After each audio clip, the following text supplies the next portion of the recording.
प्यारे छात्र छात्राओं, नमस्कार।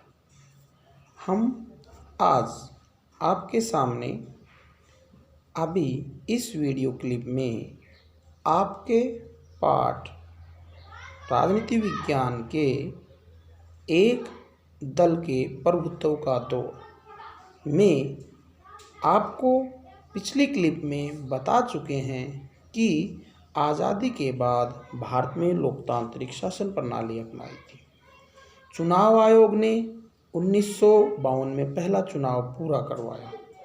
1952 से 1967 तक भारत में एक पार्टी, कांग्रेस पार्टी का पूरे देश में प्रभुत्व रहा। अब प्रश्न यही पैदा होता है प्यारे बच्चों कि भारत में कांग्रेस पार्टी का लगभग 17 से 20 साल के दौरान प्रभुत्व रहने के पीछे क्या कारण थे। तो इन कारणों को संबंधित प्रश्न कई बार आपकी वार्षिक बोर्ड परीक्षाओं में आता है। इसी विषय पर हम यहाँ चर्चा कर रहे हैं। हम आपको बताएंगे कि उन बिंदुओं के बारे में बताएंगे जिसके कारण भारत में एक दल का, कांग्रेस पार्टी का प्रभुत्व रहा। ये बिंदु इस प्रकार हैं। नंबर एक दलीय प्रभाव का होना। प्रभुत्व के प्रभाव का आज़ादी के संघर्ष के दौरान भारत में कांग्रेस पार्टी राष्ट्रीय स्वतंत्रता संग्राम की प्रतीक थी और इस कारण से लोगों के दिल और दिमाग में एक ही पार्टी का प्रभाव अधिक था। इस सब के कारण जब चुनाव हुए आज़ादी के बाद तो लोगों ने बगैर किसी शंका के एक दल के रूप में कांग्रेस को और उसके नेताओं को चुना। नंबर 2, व्यक्तिगत पूजा पर उस समय ज़्यादा प्रभाव था, यानी नेताओं का वर्चस्व ज़्यादा होना। कांग्रेस पार्टी के जो नेता थे वो पार्टी के नेता न होकर उस समय देश के नेता माने जाते थे, आज़ादी के प्रतीक के नेता माने जाते थे।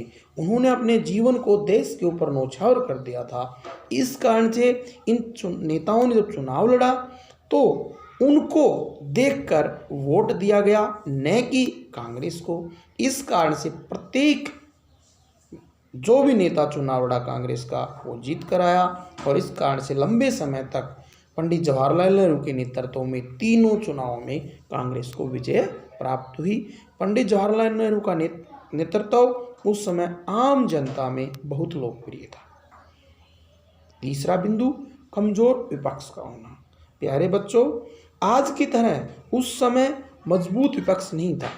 उस समय हमारे देश में कमजोर विपक्ष था और विपक्ष के कमजोर होने के कारण हमारे देश में दूसरी पार्टियों को लोग नहीं जानते थे। उनको वोट देना तो दूर की बात है, उनके नेताओं, उनके कार्यक्रमों के बारे में उन्हें जानकारी नहीं थी। इस कारण से जब भी चुनाव हुए प्रारंभिक दिनों, तब लोगों ने कांग्रेस पार्टी को ही विजय दिलाई। राजनीतिक स्थिरता कायम होना। आज़ादी के बाद 17 साल तक जब पंडित जवाहरलाल नेहरू देश के प्रधानमंत्री रहे तो देश की केंद्रीय सरकार राजनीतिक रूप से शिथिल रही। लोगों को उसके अंदर विश्वास था, अस्थिरता अगर होती, कहीं सरकार गिरती, विचारों में मतभेद होता तो स्थिति बदल सकती थी, परंतु ऐसा न होने के कारण भी कांग्रेस पार्टी लगातार सत्ता में बनी रही। सत्ता का केंद्रीकरण होना। प्यारे बच्चों, एक बिंदु और था जो कांग्रेस पार्टी को उस समय एक प्रभुत्व के दौर में बनाए रखा। वो था कांग्रेस पार्टी के जो प्रमुख नेता थे वो केंद्र में थे और उनके द्वारा ही राज्यों में निर्देश दिए जाते थे।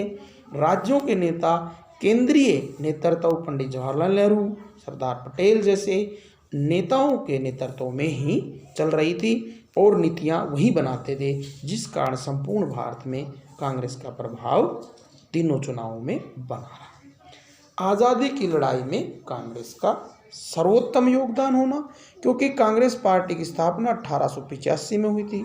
1947 तक का जो 60-62 साल तक का हमारा आज़ादी का संघर्ष चला वो कांग्रेस के नेतृत्व में ही चला था। प्रत्येक जगह, चाहे उस समय दादा भाई नौरोजी, WC बनर्जी, तिलक, गोखले और बाद में महात्मा गांधी, पंडित जवाहरलाल नेहरू, सुभाष चंद्र बोस जैसे नेता जो भी आए वो कांग्रेस पार्टी में ही आए और उनके नेतृत्व में आज़ादी का संघर्ष चला। जब उन्होंने चुनाव लड़े तो कांग्रेस पार्टी को सत्ता प्राप्त हुई। जनसाधारण में कांग्रेस का ही प्रभाव, पहचान होना भी इसका एक महत्वपूर्ण कारण था। सभी विचारधाराओं के नेताओं का कांग्रेस में होना। अगला बिंदु ये था कि उस समय के जो विभिन्न विचारधाराओं के मानने वाले नेता थे वो प्यारे बच्चों कांग्रेस पार्टी से जुड़े हुए थे। चाहे उनके विचार अलग थे परंतु वो आज़ादी के संघर्ष के दौरान राष्ट्रीय एकता को बनाए रखने के लिए कांग्रेस पार्टी के अंदर ही रहते हुए अपने विचारों को फैला रहे थे। जब चुनाव हुए तो उनके जो कार्यकर्ता थे, अनुयायी थे, उन्होंने उन्हीं कांग्रेस को ज़्यादा से ज़्यादा अपने मत दिए, जिसके कारण कांग्रेस पार्टी सत्ता में आई। महात्मा गांधी का भी कांग्रेस पार्टी के प्रति पूर्ण सहयोग था। हालांकि महात्मा गांधी उस समय कांग्रेस के सदस्य नहीं थे। जब मृत्यु हुई उस समय वो कांग्रेस पार्टी के प्राथमिक सदस्य नहीं थे। इस तरह से हमने चर्चा की कि किस प्रकार 1952 से 1967 तक कांग्रेस पार्टी की एकमुश्त सत्ता का प्रयोग, कांग्रेस पार्टी ने एकमुश्त सत्ता का उपयोग किया, यानी कांग्रेस पार्टी केंद्र में एक महत्वपूर्ण पार्टी के रूप में शासन करती रही। आशा है आपको यह प्रसंग समझ में आया होगा और आप इसको ध्यानपूर्वक पुनः सुनकर लिखेंगे।